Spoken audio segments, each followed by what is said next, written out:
It's Monday. You know what that means. Time for another episode of the Flex Zone podcast. Only place giving you sports how you want it, when you need it. Episode 447. High as heaven. As we get ready for another episode of the Flex Zone podcast, as it's NBA centric. And of course, we talk some WNBA as well. Free agency frenzy. The draft was last week. What went down, as we now have a father-son duo in the National Basketball Association. We got goofies with Cravante and a lot to choose from, both in the world of sports and the world of sports. But if you're watching right now, make sure you guys super kick that subscribe button, like a bomb that like button, back drop that bell, slam dunk it, lay it up, and block it. New episode of Flex On Podcast coming to you right after this.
Slapping the competition harder than the good folks of Toronto slapping Rick Ross. It's the Flex Zone Podcast. Only place giving you sports how you want it, fellas. When you need it. Episode 447. Keeping it lit for you as it's the Flex Zone Podcast. As we have a big show tonight. As we are NBA centric. We're talking NBA free agency. We're talking NBA draft. Father-son duo in La La Land. And a Baltimore native makes WNBA history, amongst other things as well. Make sure you follow us, Twitter, Instagram, The Flex Zone 1, and Facebook, The Flex Zone 1, and of course on TikTok, The Flex Zone Podcast, and email us, theflexzone1@gmail.com. Guests, want to be a guest? Any ideas? Want to be part of the show? Definitely tap in with us here on the Flex Zone Podcast. As episode 447 coming to you right here, right now. Batting leadoff. It is the social media producer. It is the man who makes the streams pristine. It's still cancer season. He's still celebrating his birthday. It is the one, the only Meat Man. Big Raj, what's going on, brother? No bread, no water, just meat. Finish him, Daddy. Finish him, Daddy. That's what they always say. That's what they always say. They say, finish him, Daddy. And that's what I do. I finish him. But we're here for another show. This is your boy Big Raj in the house. And we're gonna do what we make it. We're gonna do what we always do. Give you a great show and have a lot of fun. Next man is the voice of reason. He is the co-patriarch. He is the senior producer. He is the voice of reason. He is the captain of the goofy ship. And of course, last but not least, he is the one and only Commandalorian, Cravante. Baby. Cravante, what's going on? Man, we here. Those haters can't stand us. Oh, bro, it is. Commanders. We fight for RDC. Who are we? The Commanders.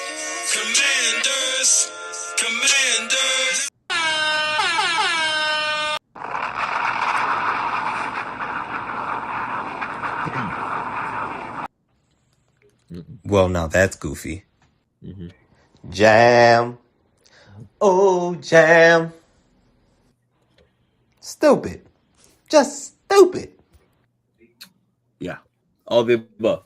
Definitely. all of the above, always. But I'm here with my guys going at it. Another Monday night. We are heading into training camp. Well, I guess a couple more weeks. We'll be in training camp season. So football's right around the corner.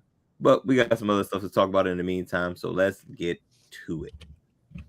Yes, let's get to it. Episode 447. Dre will be joining us in a little bit.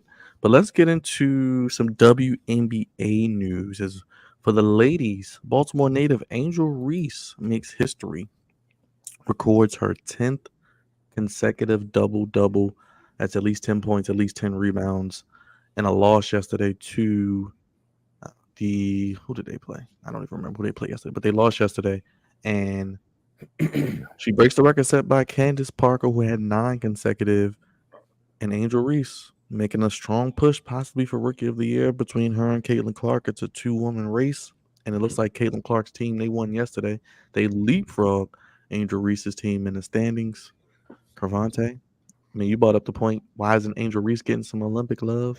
10 straight double doubles, making history. Mom was there. I think she had to make one free throw. She did 1 out of 2 to get her 10th point, and she has another double double. Cravante. She's pretty much a walking double double at this point. Yes, absolutely. And that's not a bad reputation to have in basketball. She's finding a way to assert her dominance. She already was she's a dog, especially on the defensive side of the ball. And when you play tough defense up front and you find other aspects to add to your game, it's like the foundation of defense. That's something you don't really teach that defense. Kind of everybody just kind of plays defense, but when you make it a point to play good defense, especially around the rim, everything else kind of goes a little smoothly. She's already a top rebounder. She's already and she's averaging double digit points as well. We kind of figured that she would average double digit rebounds because she's tough on the boards, just as tough as she is on defense. But she is definitely a walking double double. Now, finding the team around her, the building around her is going to be the tough part because it doesn't seem like her team is really good, but she is definitely a bright spot in the team this year and will definitely make a push for Caitlin Clark. Unfortunately, if you ask me, I think they're going to give it to the Great White Hope as they are trying to portray her to be. But Angel Reese, it has a legit shot at winning Rookie of the Year. And they still fighting for the last playoff spot, but it's gonna be tough because the team is not great. But Angel Reese definitely is playing like she belongs in the WNBA.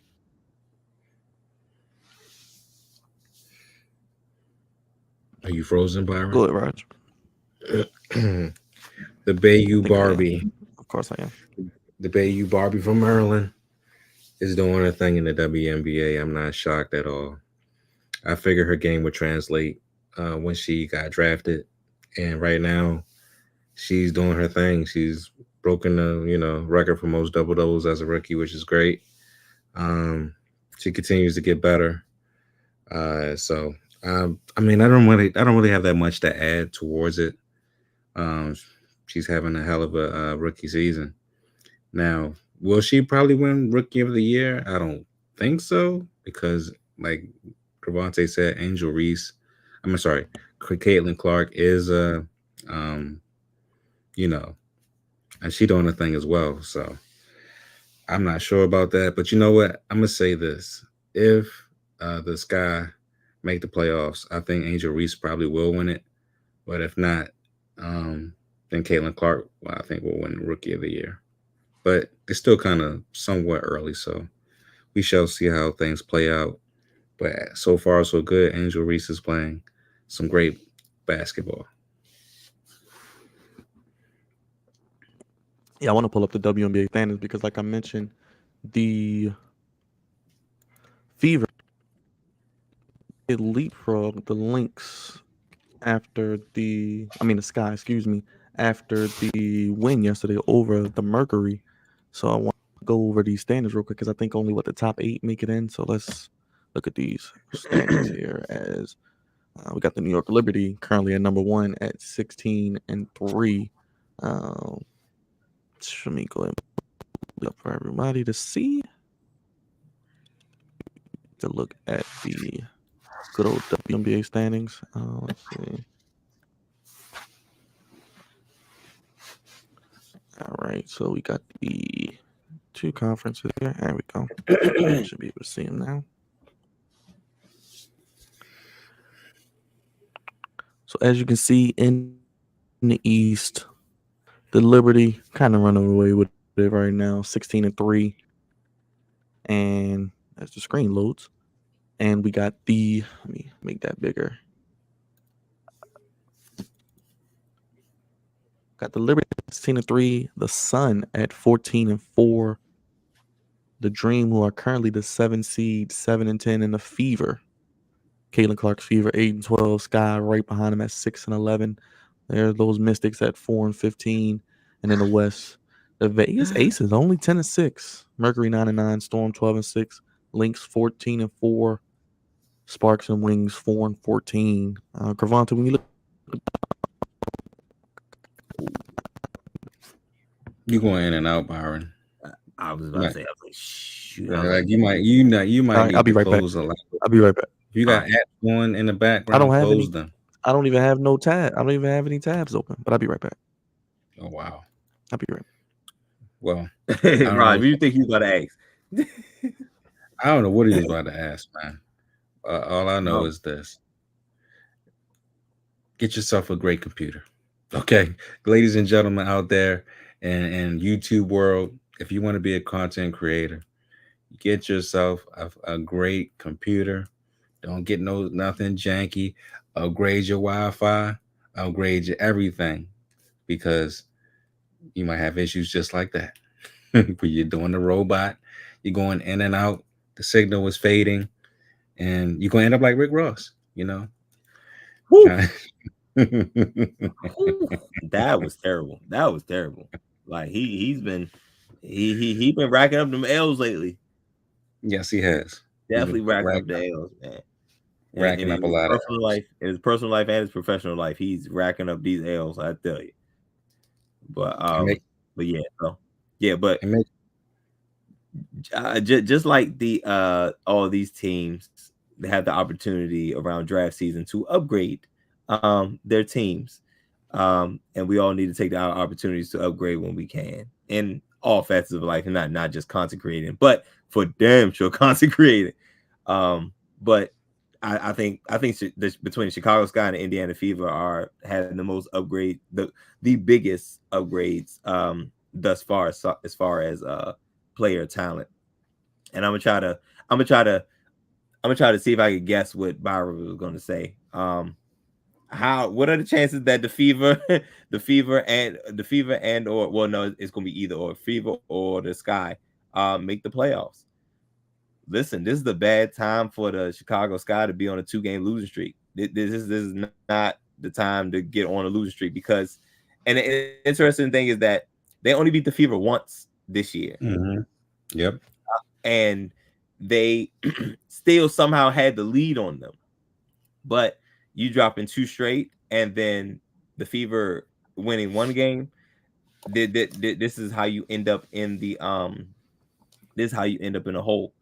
And I'm honestly not even sure that, because if the WNBA is for those that play, whoever's at 8, do they play 1?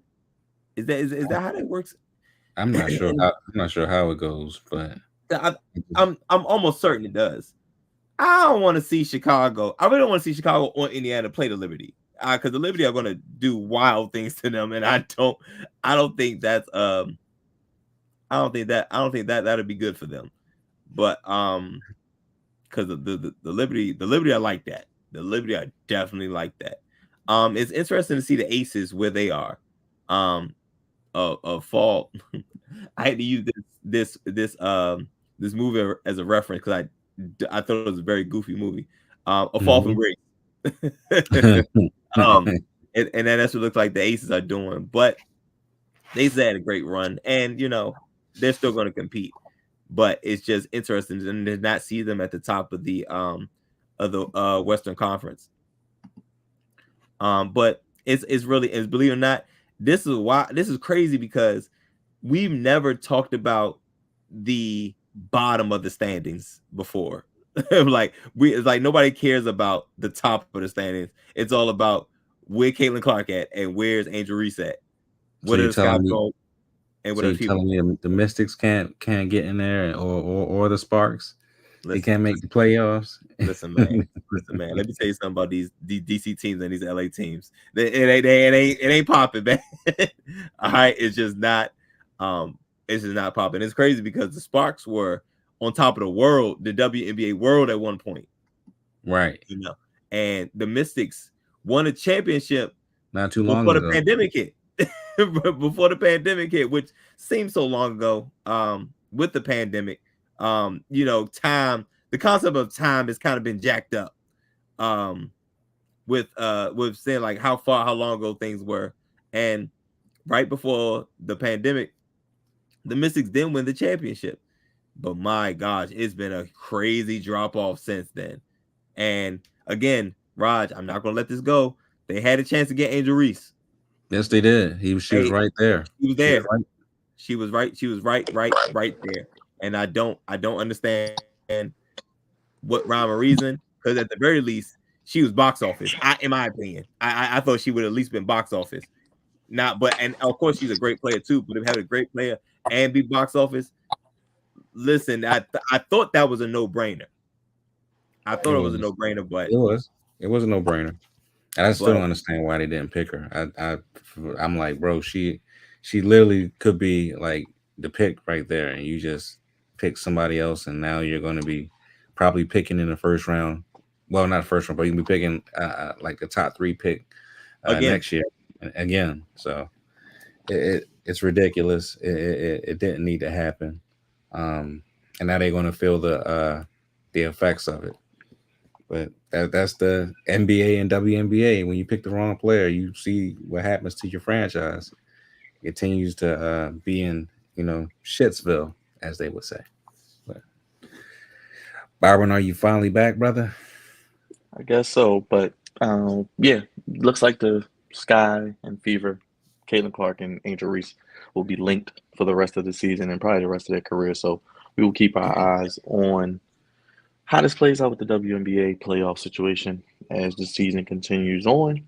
But the NBA draft was last week, a 2-day affair. We know probably most notably what happened. We'll get to that in a second out in La La Land. We'll talk about what they did in the draft. But Raj, just looking at the draft as a whole, anything that sticks out to you, any winners, any losers, any players that you were surprised that got picked where they went, or anything specific that jumped out to you about the draft? Did you even watch or care? I mean, I watched a little bit of it. Let's be real. We didn't have this discussion last week. We didn't know none of these players really, except Bronny James. The Wizards drafted Craig David Jr. For those who don't know who Craig David is, type it, Google it, Google who Craig David is, and then you'll know what I'm talking about. But they drafted this big center that I don't know anything about. I think he averaged like 8 points his last year in France or whatever. I'm like, great. He averaged 8 points and 8 rebounds or something like that. That I don't know what that's going to do. And then they end up getting Valanciunas in free agency, and I'm like, so what was the point of drafting this dude? But it's neither here nor there. As far as people getting better, I think from what I've heard, the Lakers got a good shooting guard, which is cool to see. Not sure if it's going to help us or not, but I have no idea. And Bronny James is a Laker. I mean, but we all knew that was going to happen because somehow, some way, LeBron was going to get what he wanted, especially since he got JJ Redick. We knew that his son was going to probably come along as well. Now we're just waiting for the contract to come for LeBron James, because we already know he's going to get a nice fat last deal with the Lakers. So we're looking out for that. as far as anybody else in the draft, be honest with you, I don't know. Don't really care. The Wizards did get 3 draft picks in the first round, which is cool. Hopefully, 2 of them pan out. Maybe all of them. Hopefully 2. Hopefully 2 of them, at least 2 pan out. Because I mean, my God, man, we didn't been in this first round gate, or a high draft pick gate for a very long time. And the Johnny Davises of the world, the who else? The Bilal. I give him another year though, even though he was last year's pick. And we just traded away Denny, so he gone too. So yeah, man. Hopefully some of these picks in the near future pan out for the Wizards. But everybody else, I have no idea, man. It's just a wait and see at this point. Devontae, how you feeling about the draft? Well, I think your winners are the international players. There's more and more talent internationally, and it's showing. Top 2 picks, both guys are from France. And it's just continuing. And I can't say before you know it, because now you look at the top 5, top 10 players, most of them are not born of the USA. So international players are continuing to come into the NBA and thrive. So hopefully the first, like I said, first 2 picks, one of them was Wizard. So hopefully hopefully he's Come on now, say it with me. Everybody beats the Wiz. Really, Byron, really. Hopefully that wasn't me. It was just there. Hopefully he can bring some relevance back to DC. Losers. It's so maybe there's not a particular loser. Maybe it's just the quality of basketball player that is in the NBA draft. It's been a while before we've come across somebody that we call or consider a game changer. Now, Wemby has an amazing talent, but by game changer, is he going to change life for the Spurs? You have to be determined. He has a chance to do it, but there's no guys who we thought was like a bona fide, yeah, this is it, this is the guy. Since like, and we said it before, like maybe Zion, John Morant, that was probably the last one that was like, yeah, these guys are going to come in, and we're hyped about these guys, and these guys we really think are going to play well. So maybe the lose is just the quality of players coming out, so much so that we're not even looking at college anymore. These guys are just going straight to international, and I don't know what that means for the NCAA basketball. That is, I really don't know what it means. I don't know what these guys are going to do. Maybe the fact that they have, maybe it's the fact that the NIL deals, they really don't need the NBA, so they're not pushing as hard to get to the NBA. I don't know, but the quality of player has gone down, has dropped significantly in the past, few years. Pretty much, I'll probably blame the pandemic again. Talent has definitely dropped off since. So, if I had to pick losers, it would be the quality of player. Now tell me, do these 3 players right here look like they're going to be great? I mean, you Great got David Jr. on the left. You got some dude in the middle, and I don't even know who this goofy looking guy is at the end. Go Google it. If whoever is 27, if he can shoot, that'd be great for Houston. if he's a shooter, that'd be great for Houston. And hopefully, our guy Sar, is it SARR, right? SAR. Yeah. That's one big son of a bitch! I mean, he is 7'1". He is 7 feet tall. I mean, he might actually be something. If he can shoot, he might be a problem. And he has great cornrows. He has great cornrows to his. I don't want to do this no more. I don't want to do it no more. I don't want to do it no more. He's 7'1". He's 7'1". if he can shoot, he can possibly change some things in DC if he can shoot. But Roger was saying, I don't know which guy he was talking about. The guy was averaging 8. Well, I don't know if it was him or another guy. Yeah, that's but him. That's the guy on the left. That's the first pick that we got. That's Alex Sarr. He averaged like 8 points and 6 rebounds, and he's coming out of France. And he's supposed to be, and he's the number 2 overall pick. Go figure. Look how fallen that. Look how much we done fallen in the NBA draft from last year when we had Wemby, who was actually doing something overseas, to now. Go figure. Yeah, man. I don't know. Like I said, hopefully he can shoot and We spread got it up. Bub Carrington, local kid, guard. We got 3 picks. Bub Carrington. He's a local guy. Went to St. Francis. Maybe he can be something at the guard position. I mean, I don't know, man. We'll see. Yeah, we got to ask Dwayne about that. We got to ask Dwayne. He might know. I mean, he's a guard. He might be our point guard in the future. So just got to get. It's going to take time with these guys, as we know, with all these guys in this draft. I mean, Jesus Christ, I don't know who's going to be rookie of the year.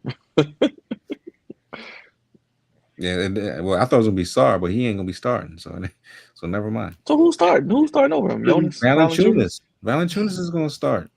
He signed him for $30 million today. That just goes to show you what they think of your number 2 pick right there, Cavante, right? And that's why we are where we are. Yeah, that's exactly why. Who's managing? So I don't even know.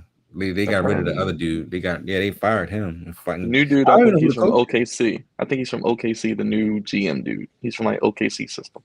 Oh, okay. Well, I can see why you will reach there because OKC has done wonders with their development and what they've done with their future picks, and now the team is contending.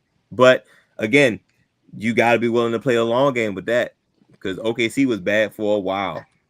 So, but they weren't bad. They weren't Washington Wizard bad. They wasn't top 3 pick bad. They wasn't. They was barely missing the playoff bad.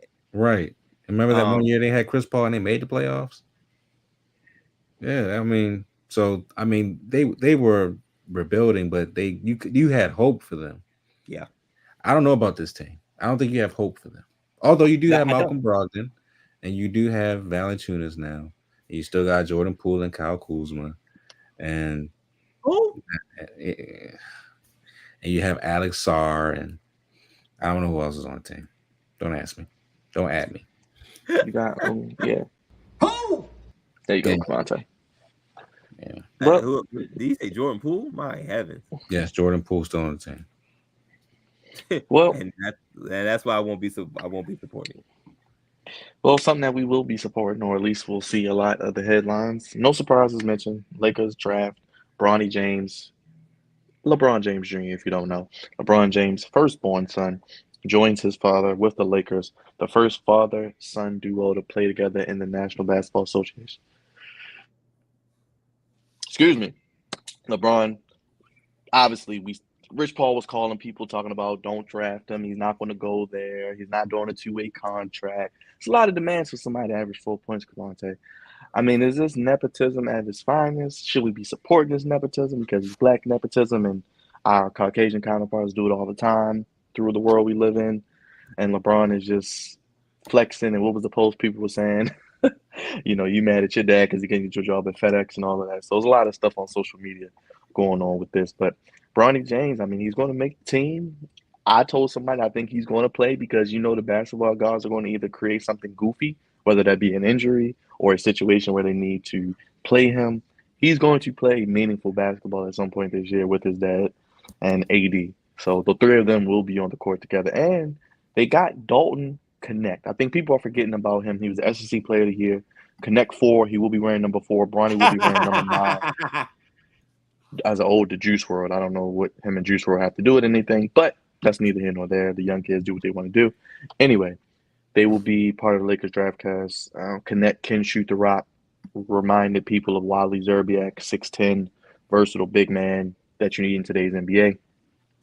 I'm going to start with you, Raj, as a Lakers fan. How you feel about this draft? You guys had a first-round pick. You got a good player, I think, that's going to come in and play. You got Bronny James, developmental guy who's going to be on this roster. And I don't think you've signed anybody in free agency, though. And it looks like most of the names are off the board. I'm not mad at it. I was actually happy we drafted Bronny, to be honest with you. Um, I mean, I not granted now he's not, no top tier pick. He shouldn't even been picked, to be honest with you. But I think that his best chance for him to actually succeed in the NBA is to be with his father. And the reason why I'm saying that is because we all know that if Bronny James would have went somewhere else, I think that the other teams wouldn't have gave him a chance at all. They wouldn't try to develop him.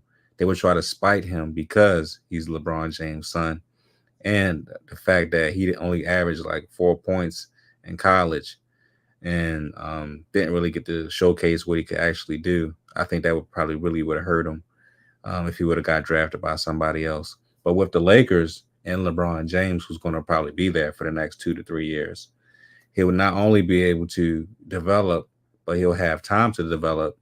He won't be pushed out there as quickly as he probably would have been in another situation. And on top of that, they have a coach um, that's going to be able to help him in certain aspects. Who? So you know what I'm talking about, the coach. My boy JJ, don't you do it. Old gay Reddick. That was coming. I knew that was coming. God damn it! And be respectful, y'all, while he's talking about the Lakers, all right? And That's right. I'm LeBron talking James. about greatness right now. You talking about some damn gay Reddick. It's JJ Reddick. You Okay, put some respect on his name, damn put it. some Well, damn respect on his name. let my cancer brother finish his soliloquy. Exactly. JJ Reddick's going to help Bronny James be a better player. He's gonna help him over the years because it's going to take multiple years for him to get right. All right, he didn't get right over time. It's going to take a couple years, but he's going to get right. He's going to be a better player. LeBron James is going to help that situation, and Bronny's going to have a fantastic career. Now, other than that, Kincaid, he can be held. He can start right now.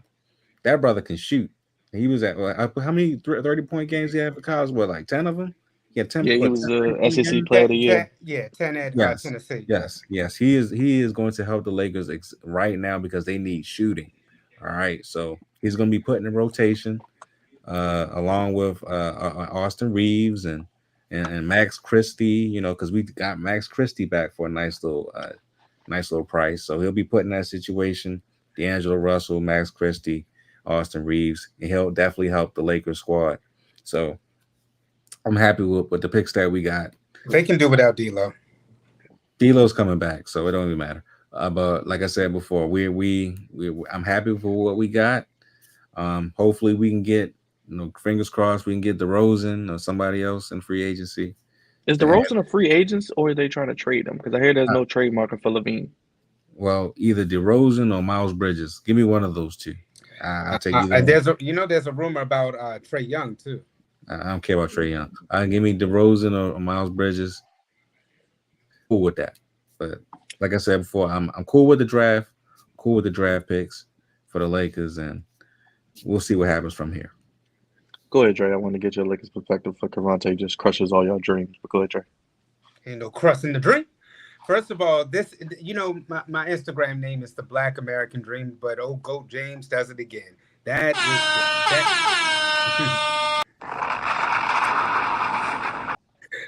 is the Black American Dream. To hit this man's genes are even great. For the fact that he was able to spawn a seed, to be able to play in the National Basketball Association alongside him, that just solidifies his greatness even more. This man's career was already set, but now he's coming for generations to come. To be able to be the first man in the history of the NBA to play alongside your son. I mean, what more do you want out of this man? Seriously, what more do you want out of old Goat James? I mean, like Usher said, this is the year of the fathers, and this man, to be able to get his son on the same team as him, I honestly, congratulations to both of them. I know I'm talking about LeBron, but honestly, Bronny too, because a lot of the times, we get lost in the fact that Bronny, caught up in the fact that he averaged just like a basket a game, but we're forgetting that he had he had cardiac arrest though. Basket, a tisket, a tasket, a tiny little basket. Him He only saying a averaged. basket a game is wild to me. Hey, Dre. Hey, I Dre. mean, Hey, Dre. I could give you the ball right now and your CM Punk shirt and your slippery arrows, and you can go out and give me a basket. he only had what 2 points a game. That's what he averaged. But I mean, oh gosh. But I mean, he did have cardiac arrest. And the fact that honestly he was able to honestly seriously though, the fact that he was able to bounce back from that and get drafted, that speaks volumes. Um, I'm not sure how his NBA career will pan out, but however it does, the fact that he went through that and was able to still get drafted, and on top of that, you'll be the first duo for father and son duo to ever play together. Um, that's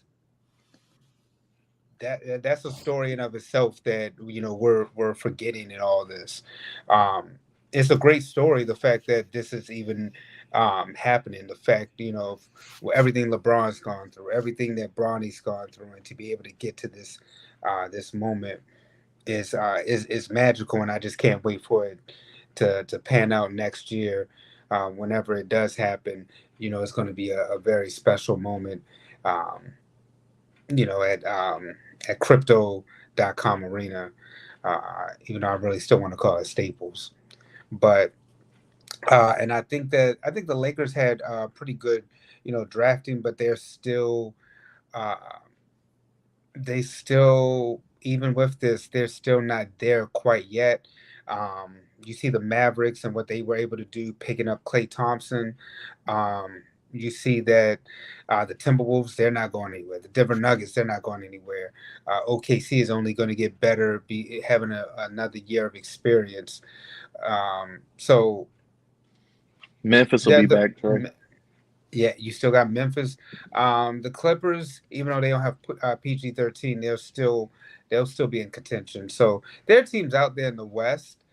Golden State Warriors, of course, they'll want to make some noise. So there'll be teams in the West, but I just don't think that they're one of the. They didn't do anything to me to be a top team. I think that Dallas, Denver, OKC, um, and Minnesota will still be the top four teams within the West. So they still got a ways to go, but they're moving in the right direction. I think they still need, of course, some help. It would have helped if they were able to get like a Klay Thompson or somebody like that. But Roger's right. They do need somebody. Maybe they can trade for a DeMar DeRozan or some, being from the area. So So he is a free well, agent, Dre. well, So you wouldn't have to trade for him. And LeBron said he would take a pay cut to get him. yeah, Oh, and I think that was big of Rosen is a LeBron free too. agent now. Yeah, he's a free agent, so you will be able to sign him. I think I think that's big of LeBron to even say, hey, opt out, take less, so that way they can bring in more. Maybe you could do a sign and trade with some pieces. So we'll see what happens. But the story is LeBron James alongside his son Bronny. I think that of course, that was the best news of the, because even with the draft, you're still, most of those players we going who. And we had somebody from Baltimore get picked. We had Bub Carrington to the Wizards. Bob Carrington. We had Zach Edey. He got drafted. We're not really talking about him being drafted. So there have been players who've been drafted, but it's basically been about Bronny being drafted, and that was on the second day. So. Um, like I said, that's the story. But like Rod said too, it's not going to be right away. We're not expecting impact right away. He's gonna go to the G League. He's gonna work on his game some more. He's gonna develop, and then they're gonna transition him in. So we'll see what happens from there. But I mean, this is a story I can't wait to see played on the court, and I can't wait to see the documentary that's going to be made about this story alone. This is gonna be a beautiful documentary too. Beautiful. Cavante, you ready to crush their dreams? Because he will be playing in the summer league as well, so you know they're gonna be gunning for his head. So it'll be interesting to see that as well. How you feel about this, Cavante? Man, he talking about this is magical, like this goddamn Disney World. You don't get out of here. I knew you were God, going to dog. say that. I God, knew dog you it. were going to say that. Listen, let me tell you something. You asked a question earlier, Byron, about nepotism. Do we like it? Do we not? I ain't gonna hold you. I love it. I love it as a black man for his black son, putting him in a position to be successful and create his own generational wealth because we're seeing the generational wealth before our eyes, and being able to pass it down is probably more important than actually making it because people make it and lose it, or people make it and don't pass it, or don't give it to or don't hand it off properly. And LeBron James is using his gift and handing it their way, well, in more ways than one, handing it down to his son, and been able to put him in this great grand position to of being an NBA ball player, and giving him the opportunity to go to college, play ball, and do all this. Like, I love this, absolutely love this as a black man for his black son, and in America, absolutely love it. I give a damn whether he quote unquote deserved it or not, because listen, our counterparts do it all the time, all the time. So I am cool with Bronny James being in the NBA, playing for Lakers. I don't care. Don't care. Black dads. You understand me? That's what it means. Black dads take care of their black children. Is what this is about. Absolutely love it. That's the most positive thing I'm gonna say about this, because everything else is goofy. Everything else is goofy, from the memes and social media. Oh, they talk about LeBron James sleeping with his teammates mom, and I'm like, oh gosh, here we go. Y'all got jokes. That's his mama. Shut up. Everybody just shut up. Shut up. Shut up. Shut up. But it's all jokes and giggles, because another thing about black people, we don't take much seriously. We don't take much seriously. Especially if we can make a joke about it, we gonna make jokes about it. And beat them LeBron beating LeBronny up. He missed his free throws. He missed a game winner. It's too much. Absolutely too much. And I'm not sure if he's ready for the lights, man. And this is a lot. This is a whole lot. It's nothing about his game, because obviously he comes from LeBron James, so his IQ is going to be probably going to be higher than the average kid his age, because his father is depending on who you talk to, is arguably the GOAT in this game of basketball. So he's gonna learn. He knows a lot about the game, but being in the lights of Los Angeles, California, La La Land, it's a lot for a young man. Young man, it's a whole lot for him. A whole lot for him for his first professional gig, his first professional job is playing for the Los Angeles Lakers. Is crazy, and it's going to be a lot. And his dad, even though he will try, will not be able to shield him from that. If he comes out, he's not playing well, he's going to hear about it. And LeBron, just like LeBron James, remember all the critics and all the negative things the media had to say about LeBron when he was coming up. And LeBron James had no safety net, had nobody to shield him. But LeBron James, obviously, 20 plus years of greatness. He's came out pretty well. That's one thing he won't be able to necessarily pass down to his son, is the mental toughness and the thick skin. That's one thing I'm not sure he'll be able to pass down. As in, as opposed to like fundamentals and things like that. But LA is a tall order. And then you got a head coach with no experience. This is a lot. LeBron James is going to have to wear many hats for this team to be successful, let alone his son. Because this is about basketball. This is not really about family right now. This is about basketball, but I love seeing it. I'd rather not see him fall on his face, but Los Angeles Lakers is not a well-run organization right now. It's not. It's just not. And hopefully, Bronny at least makes it to the point where his father actually retires, and then he may be able to go elsewhere because he's not ready. LeBron James leaves his team. Are we really putting out your trust in Anthony Davis to carry the Lakers? Are we really putting your trust in that? No, probably not. And Bronny James being the second guy or the third guy or whatever guy in line, it doesn't sound promising for the future of the Los Angeles Lakers. So it's gonna be a goofy show. I'm here for all of it. I'm here to see all of it. I'm here to see the turmoil. And who knows? It might turn out well. Probably not. But it is what it is. Because how much longer do you legit have LeBron for? 2 to 3 years. Yeah, forever. 3 is a max. 3 is a stretch. I mean, and honestly speaking, what if he does continue to play and his other son comes along? That'd be amazing. That'd be amazing. Well, Bryce is apparently the better prospect. Yeah, Bryce is apparently the better prospect. I like Bryce. I really like Bryce. Bryce gonna end up. He probably is gonna be better. He end up being better than Bronny. The younger siblings always end up being bigger, stronger, faster, better overall. And he is all in a lot of instances. And think about it too. I mean, we're saying this, but with modern medicine, the way that LeBron James, is taking care of his body, it's possible. I mean, we've seen Tom Brady in the most physical sport out there, football, being able to play until 45. So it is possible.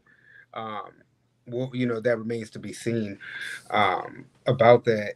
But I mean, now that he's played with Bronny, that's going to be the next thing. Can he play with Bryce too? That remains to be seen. Karate, you talked about Bronny and his placement, but Austin Reeves, wasn't he undrafted? And you see what he was able to do for the Los Angeles Lakers. So I don't think sometimes it's about where you get drafted. I think it's just about your contribution and your work and your fit towards the team. And I think that it's going to be some growing pains, of course, with everybody. This is new to everybody for Bronny, for JJ Redick. But I think that this is the organization to handle all that. I mean, it's LA. So when you in them limelights, it comes with both drama and entertainment. That's what LA is. That's what Hollywood is all about. So we're going to see plenty of both. And Queen, who were you saying was preaching? You. Come on, you. Talking about, that wasn't no soliloquy. I mean, it was just facts. It's magical. Shut up. Is it not magical, my friend? It is. It's very magical. Thank you, Uncle Rod. It is. Didn't we just talk about the year of the Black Fathers? Did you not hear Usher Raymond on the BET Awards last night? No, because we couldn't hear a speech. I know. Damn BET. Let us know how you feel down below in the comment section. Make sure you hit that like button, hit that subscribe button if you haven't already, and give us your thoughts on LeBron James and Bronny James playing together as well. Yo, Queen is funny.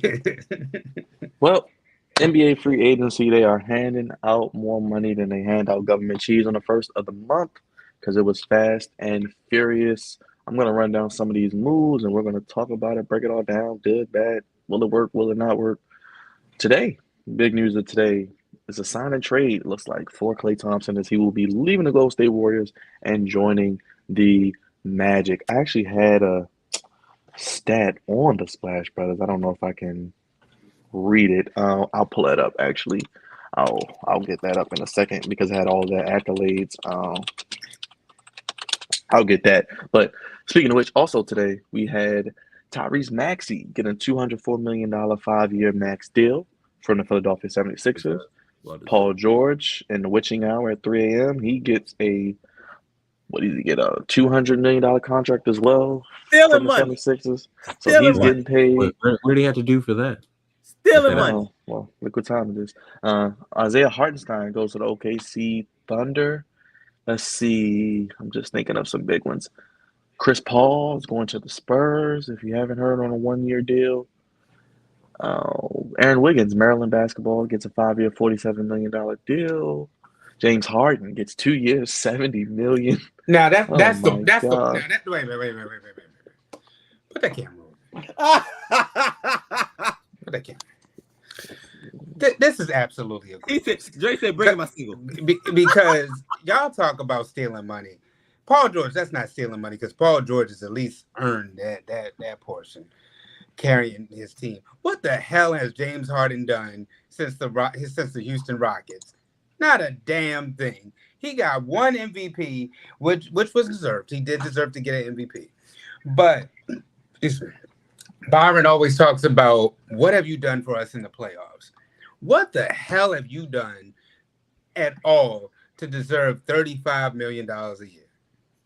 You have disappeared with the Houston Rockets in the playoffs in the most crucial of times when they've needed you, close to getting to the NBA Finals. You come up short against the Golden State Warriors. You come up short again when you're in the Brooklyn Nets against the Milwaukee Bucks.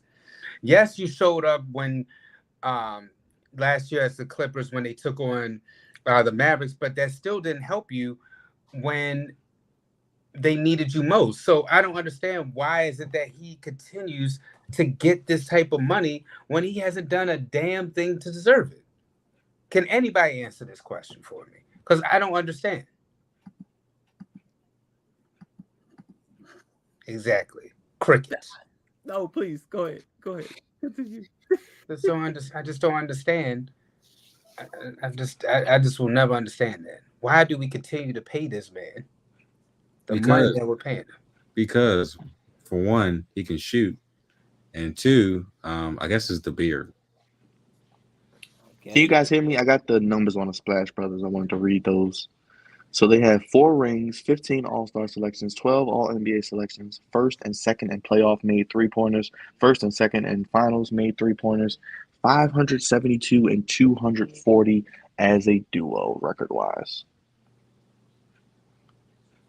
Amazing. So That's there crazy. you go. All good things must come to an end. That's insane. All good things. So Yeah. I think I hit most of them, but Dre isn't a fan of the James Harden deal. Come on, I'm gonna start with you, man. A lot of free agency moves. I mean, it started on a Sunday at 6 p.m., which is weird, but they was handing out money like it's going out of style. Anything else that really? I mean, Obi Toppin got $60 million. I mean, like Roger talked about, Max Christie got paid from the Lakers. I mean, what stands out to you? Good, bad, ugly? Do you like what the 76ers have done? They seem to be good. The Mavericks, maybe? How you feeling?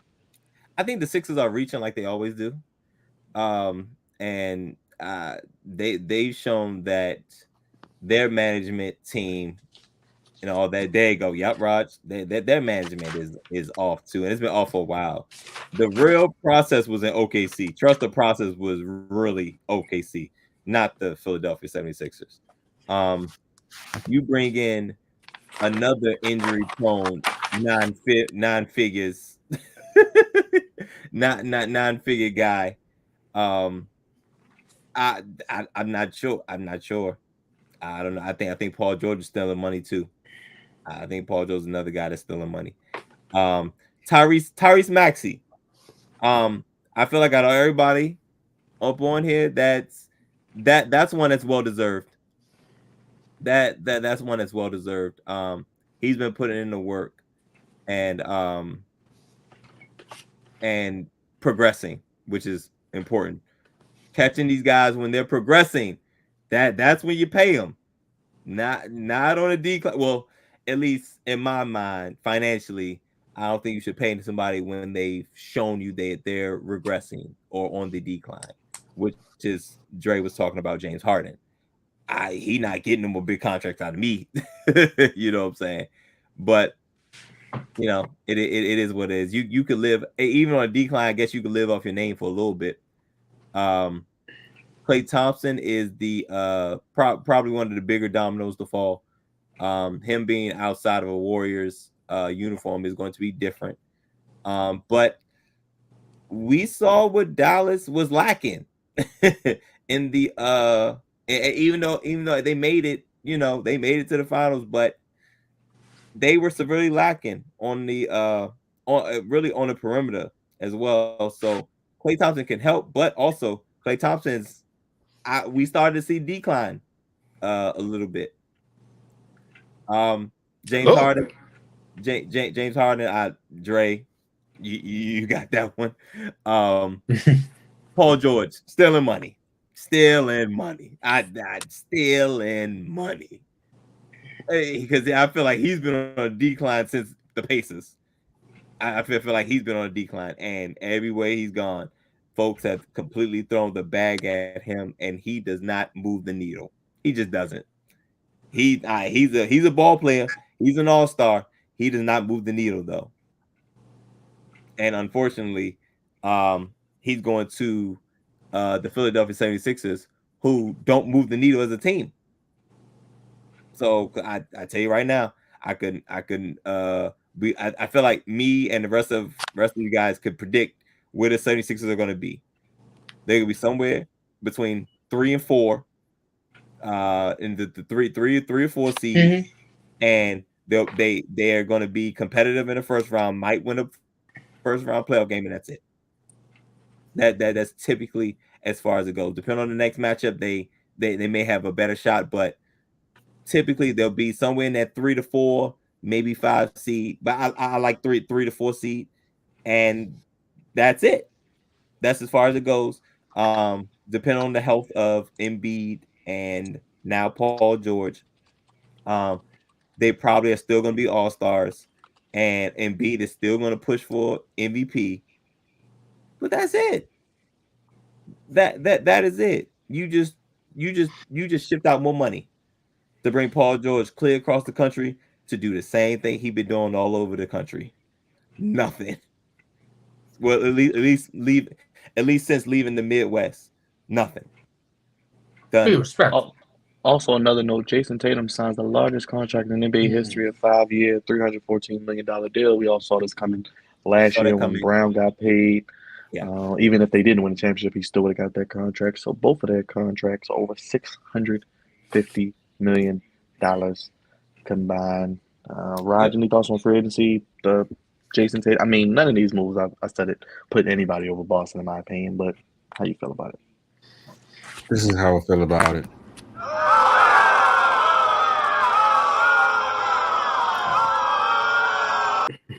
You can boo all of it. Be honest with you. There's a lot of money just being thrown around.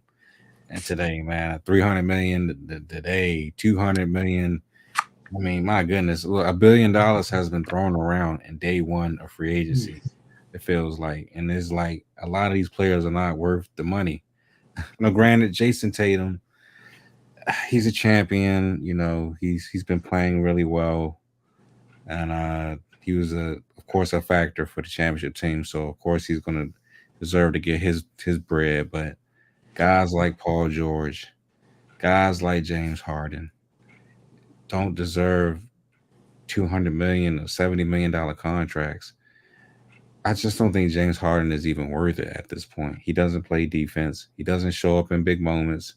He's nowhere to be found most of the time when you need him. Paul George is another guy who doesn't really show up in big moments either. He's just a front runner and has been most of his career.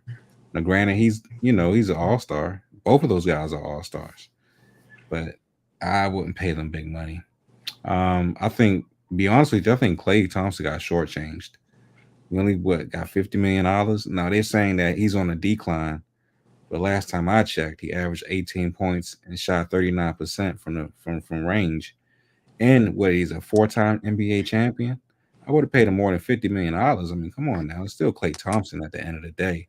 Granted, he doesn't move the same way he used to move when he was younger because of those injuries, but all in all, he's a guy I would pay over $100 million, to be on my squad, but it's neither here nor there. Uh who else got big money that I didn't really think about? Tyrese Maxey, he's an up and coming player. He had a couple good seasons with the 76ers.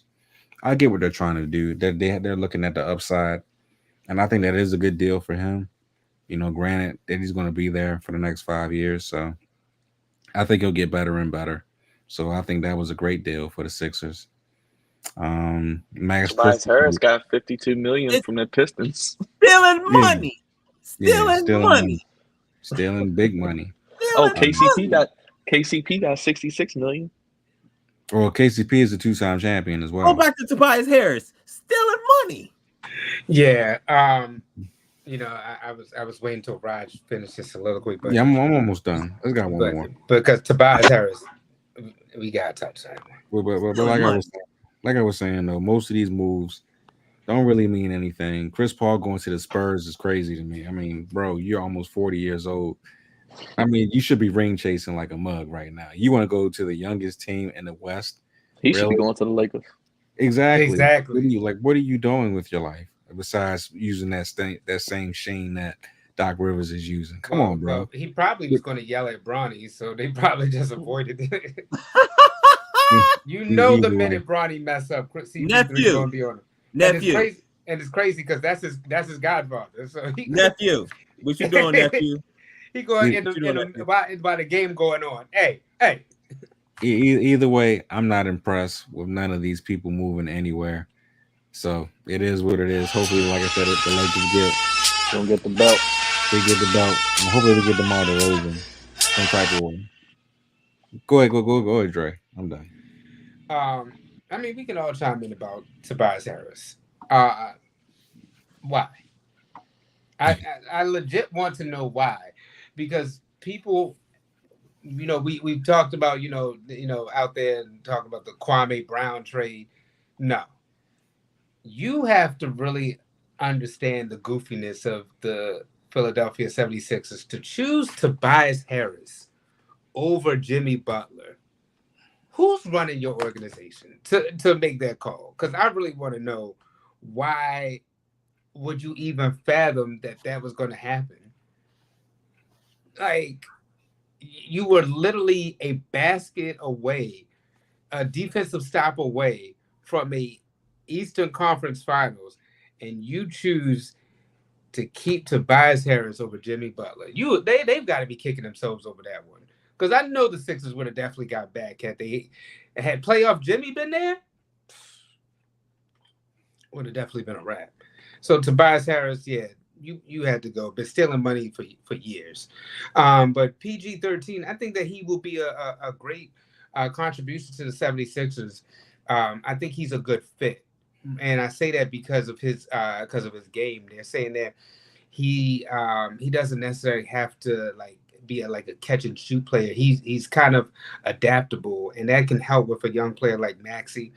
And I think that also it gives Joel Embiid a reason to stay, because now you're seeing like how Giannis is seeing with the Bucks, the 76ers, hey, we're willing to try to go after free agents. We're willing to try to get you the best player available to help you.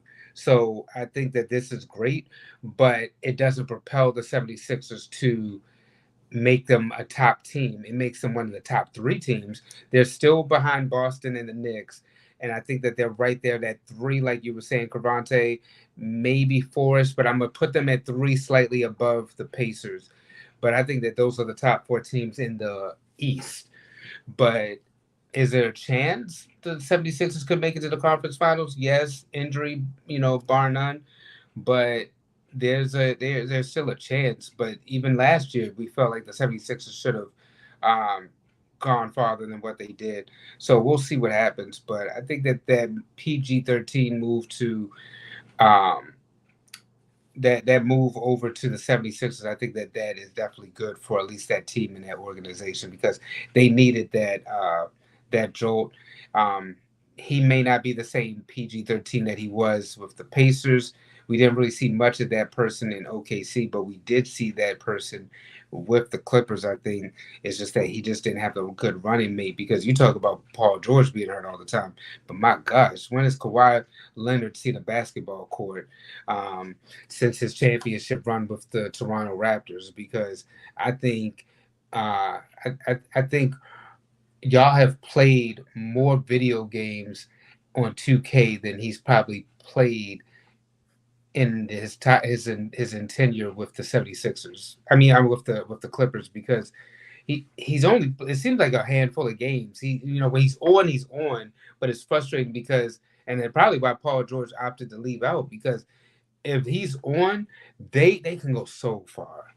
But when he's just never available and seeming like he doesn't, and finding any excuse not to play basketball or some type of injury is always just holding him back to prevent him while the rest of his teammates like Russell Westbrook and whatnot are out there who seems to be having just the funnest of times on the bench. And I know Byron, you called it the shucking and jiving when he was out there at the Kendrick Lamar concert, but Now they trying to trade his ass.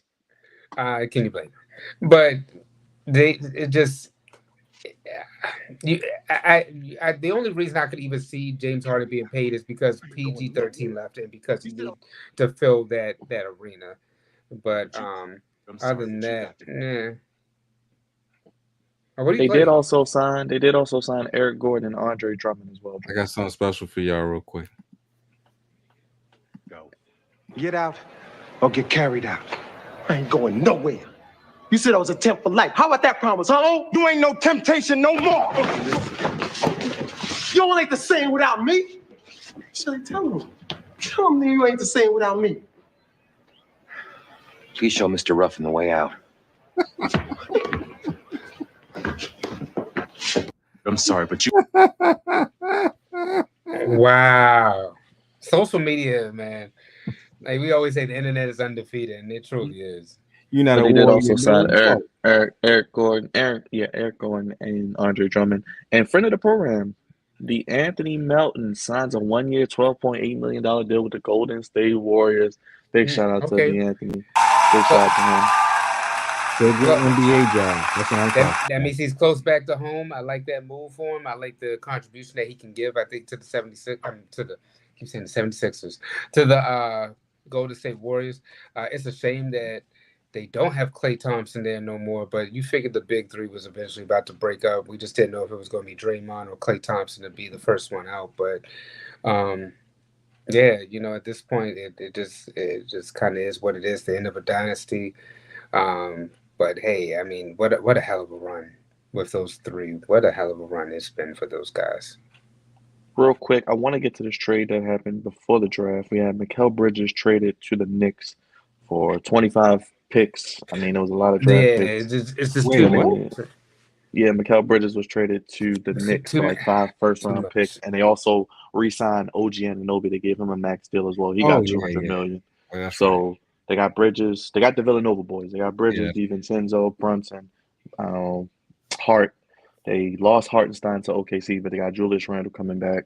So, I mean, are the Knicks ready to make that leap? I mean, are they the second best team in the East? Are they hopping over Philly? Or I think they're the second best team, but I just didn't understand the trade because to me, you just gave up too much. It was like the Rudy Gobert trade. Like this guy wasn't worth you trading 4 first rounders. That's the first thing that screamed out to me was 4 first rounders. Like, what has he done to deserve that much? I mean, shoot, I would have traded his behind had they made that type of offer. I'd have been like, shoot, you can have him.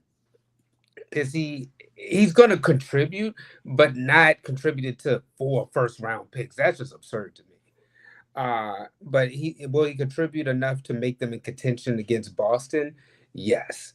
I think I think it'll be good, and especially the main ingredient is that he doesn't really get hurt. Hopefully, we don't jinx the brother, but the fact that he will be, he's projected to be healthy. because that was the depletion and why they lost against the Pacers and then take on the Boston Celtics in the conference finals was because of just availability. And we've seen that a lot with Thibodeau teams. You would think that he would have changed his style over the years instead of keep doing the same thing over and over when your teams get hurt. But I don't know who knows with that.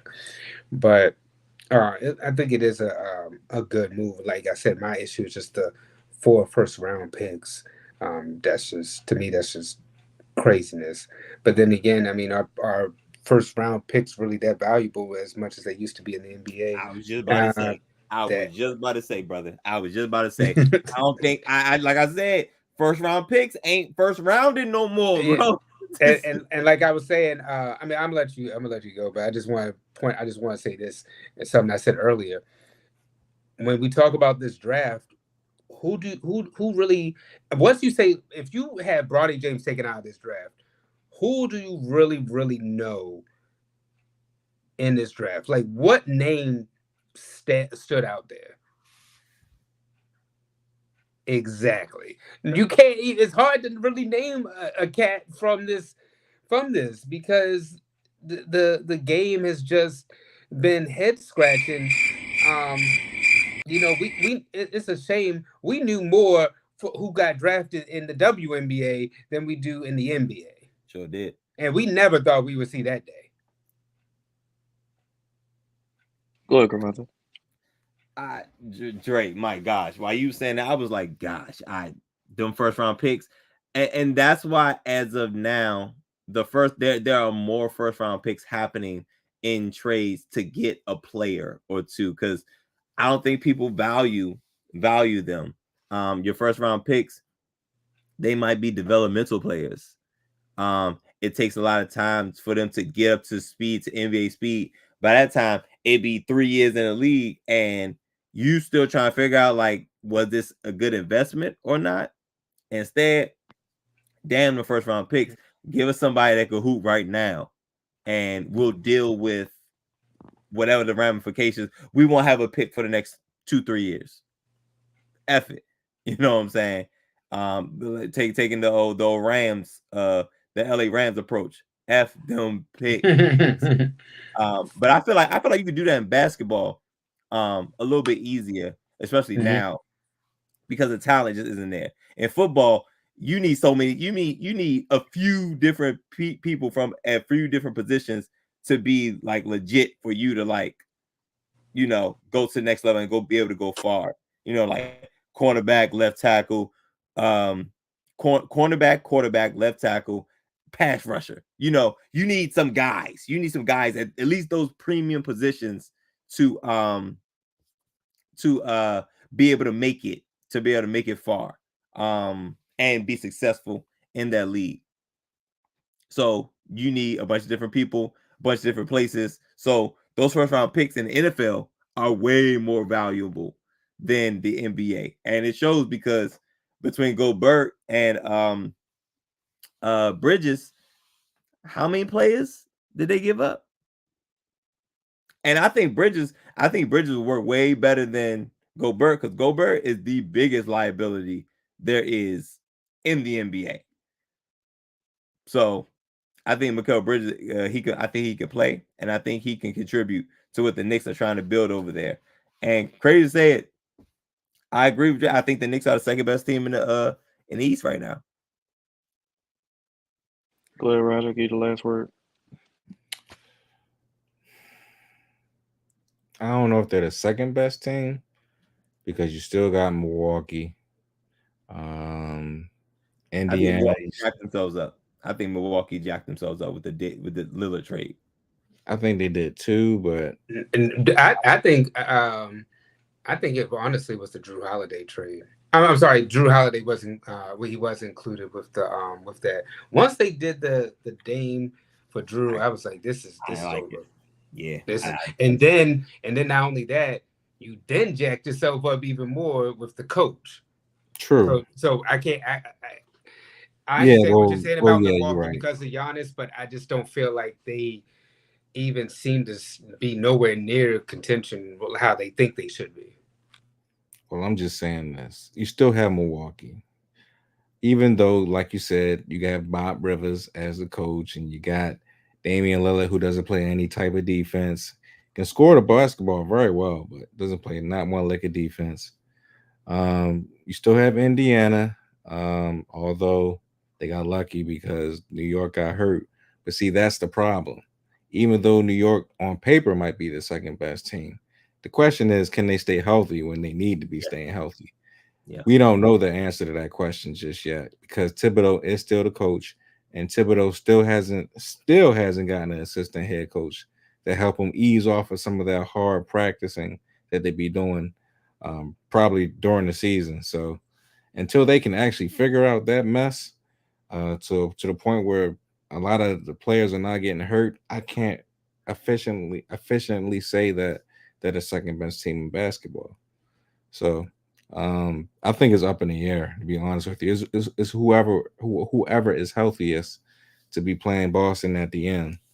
Because you never know. Miami is still Miami. I You're mean, right. You're right. they find ways to get to places if they're healthy as well. So it's a toss up, man. To be honest with you, to me, it's a toss up. Let us know who you think is the front runner in the East and the West. Do the Mavericks solidify themselves as going back to the finals? Do we have a team that can challenge Boston in the East? We shall see, but there's still some free agents out there. Most notably, DeMar DeRozan, seemingly the biggest name left as well. Cravante, are you ready to get goofy, my guy? Let's do it.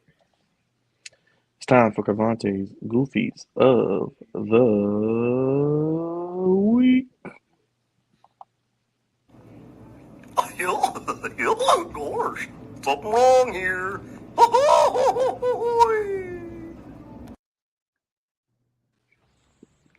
Well, now that's goofy. Jam. Oh, jam. Right. Stupid. Just stupid. Y'all want to know what's stupid? Politics. Politics is stupid. But first, do the introduction. Welcome, good people, to Goofies of the Week, sponsored by the Flex Zone.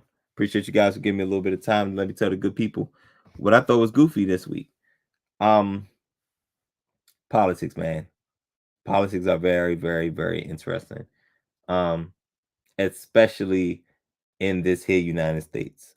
I feel like our politics is like way crazier and different than any other place.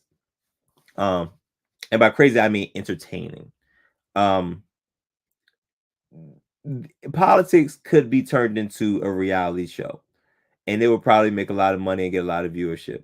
And even in the same mix, probably educate a lot of the people on how things work in politics. But I don't know if y'all was aware, and I really didn't see it. I didn't see it in its entirety. But for those of y'all that have seen the presidential debate, did you feel good about it? Did you laugh at it? Was it entertaining? Did you like these two going at it? They look like they went at like two old folks at the old folks home. I just and every 4 years is an entertaining time for the country. Every 4 years, because when it's an election year, things are heightened, and we hear our candidates a little bit more than we like to. But this is the time for goofy season. Every 4 years is goofy season. Presidential election is goofy season. Folks trying to run their campaigns, folks trying to get votes, folks trying to be in office. Now, granted, both of these persons have been in office, and it's been a terrible time. It's been a terrible time for both of them. We got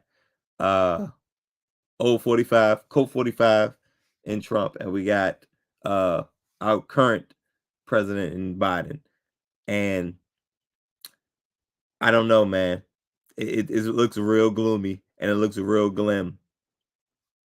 If these two are our only hopes of leadership, neither one has been great.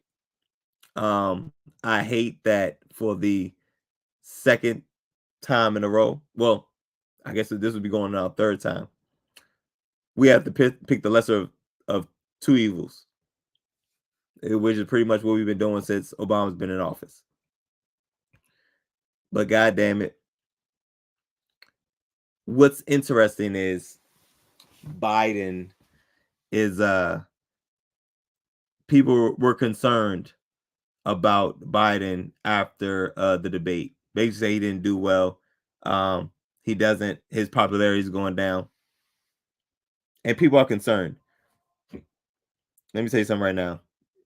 If y'all are just now concerned about Biden and his next and his time running for the presidency again, if this is what y'all concerned about, if this is what makes y'all concerned, it's too late.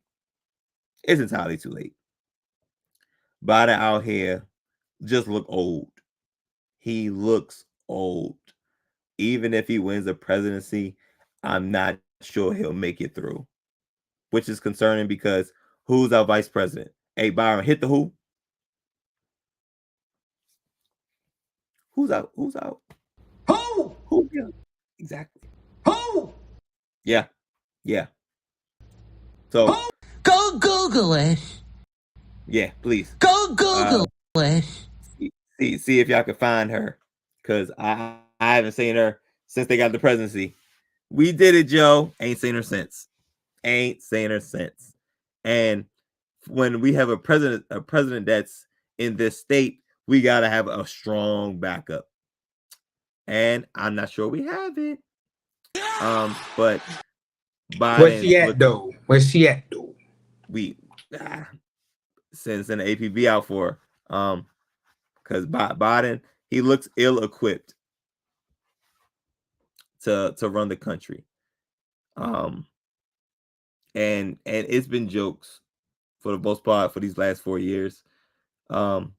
Between him freezing up at the teleprompter, giving speeches, looking goofy, pausing, goofy pauses, falling off of bikes, tripping, almost falling. We don't look good as a country. We look like a laughing stock as a country. And I'm not sure We've been either there, one of brother. these guys is the best choice. We've been the laughing stock when 45 got in there. That's what I'm saying. Since Obama, we've been going for the lesser of two evils. And I'm not even sure we win in that battle. And 45, he coming with the jokes. He's coming with the jokes. That's one thing about when 45 was president. Politics were they were entertaining. Politics was entertaining, absolutely. Because every day for 4 years he did something. Whether it was something crazy he tweeted, whether it was a press conference, whether it was a debate, whether it was something that Trump was doing every day that made it entertaining. It's like, yeah, what Trump gonna do next? But is that good for the country? Is that good for the free world? Probably not. Probably not. And oh yeah, he's a convicted felon. That's another thing. But and I'm not sure, and Trump old too. I'm not sure if he'll make it through. I'm not sure if either one of these guys will make it through the term. Scary times, guys. It's funny, we laugh about it, we kiki and all that. But this is one of those goofies I gotta point out. Every 4 years, we do this song at the same song and dance. And these two going at it back to back is terrifying. Absolutely terrifying. Trump got the jokes. Biden got the I'm not sure.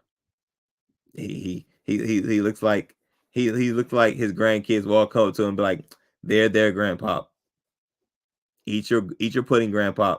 That's where he looks like he is in life. And Trump looks like he's still fighting to be relevant, which is not hard for him to do. But I'm terrified to see him be president again. Absolutely terrified. But it's goofy. We've definitely been a laughing stock since Obama's left office, and just we look goofy, we look weak, we look like we don't know what we're doing. And to put a reality TV star back in office would be goofy, but I don't know if Biden got enough 4 years in him. I ain't gonna hold you. I'm not sure, but these are the politics we have. Very, very, very goofy. They all they did was throw shots at each other, but neither one of them got offended until we started talking about golf. And it's like, yeah, we're done. It's goofy. We're gonna do what we can with what we got, and it's not a lot, unfortunately.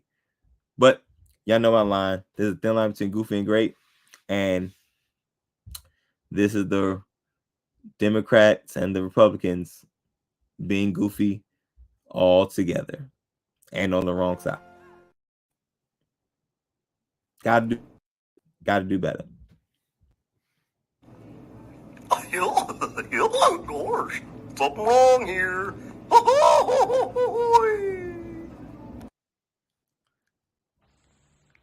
Well, now that's goofy. Jam. Oh, jam.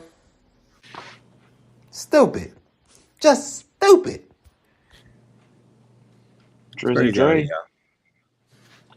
Episode 448 next week, my brother. What can the people expect? Greatness. No, I mean, no, seriously, we produce great content, produce great shows. You don't know what's happening in this crazy world of sports. If you would have told me last week around this time that Klay Thompson would be a Dallas Maverick, I wouldn't believe you. So you just don't know. I mean, you know how this sports thing goes. It goes week to week, but expecting some really good guests over the next couple of weeks. And like I said, we're going to give you great content within that time frame. Yes, appreciate it. Executive producer, tribal chief up there, the one and only Drizzy Dre. Yes, we acknowledge you, my brother. Yeah, and Paul Heyman did not acknowledge Solo. You see what happened. Got his ass whooped. Big Rides, another week, another wrestling event. Money in the Bank. Another wrestling event. Another chance for more content for you two streets, if you know what I mean. And also another chance to do what we do best, man. Make people smile on the Flex Zone podcast. This is what we do. So stay tuned for more videos throughout the week. Stay tuned for those Money in the Bank previews. Stay tuned for AEW Dynamite. Stay tuned for some other stuff on the channel. Hit that like, hit that subscribe button, and get acquainted if you have not. Appreciate that. Social media producer Big Rides and Cravante inching closer to Mandalorian training camp. I love it, man. I'm hearing a lot of good things on the defensive side of the ball, but y'all know what I'm concerned about: the offensive line. That's all I'm concerned about. Well, we will see how it plays out. Yes, next week. Stay tuned. We got a guest coming. We're working on some things. We got some big things brewing. As always, here on the Flex Zone Podcast, only place fellas give me sports how you want it. When you need it. The Flex Zone 1 on Twitter, Instagram, and Facebook. Flex Zone Podcast on TikTok, and of course here on YouTube, the Flex Zone Podcast. Check us out. We were live yesterday for Forbidden Door. We had a great time with that. We'll be live for Money in the Bank this Saturday. Normal time, 7 p.m. No more early start times as they're in Canada, but we got a normal time. The match previews will be up in the AW on Wednesday to see how they follow up from Forbidden Door. Next week, episode 448, keeping it great. Having an illustrious guest coming through. We'll tell you more about that. But for Dre, Cravante, Raj, God's favorite host, thank you everybody for watching, all your comments, all your engagement, and all your opinions. But make sure you guys hit that subscribe button and hit that like button. It costs you nothing. Helps us out on YouTube. Lets YouTube know you like this video and you like this type of content and suggest this content to other people who may not know about the Flex Zone podcast. So we appreciate you. Cost you nothing. But this is the Flex Zone podcast. Only place giving you sports how you want to win. You need a big Reg, Miss Queen. I know you were in the chat as well. Matthew, everybody else. Appreciate you guys for tuning in as well. We're getting ready to put the kids to bed.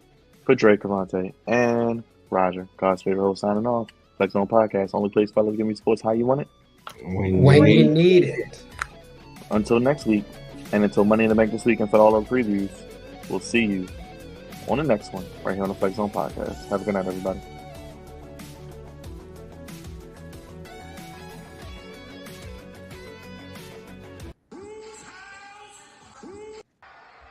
Acknowledge me.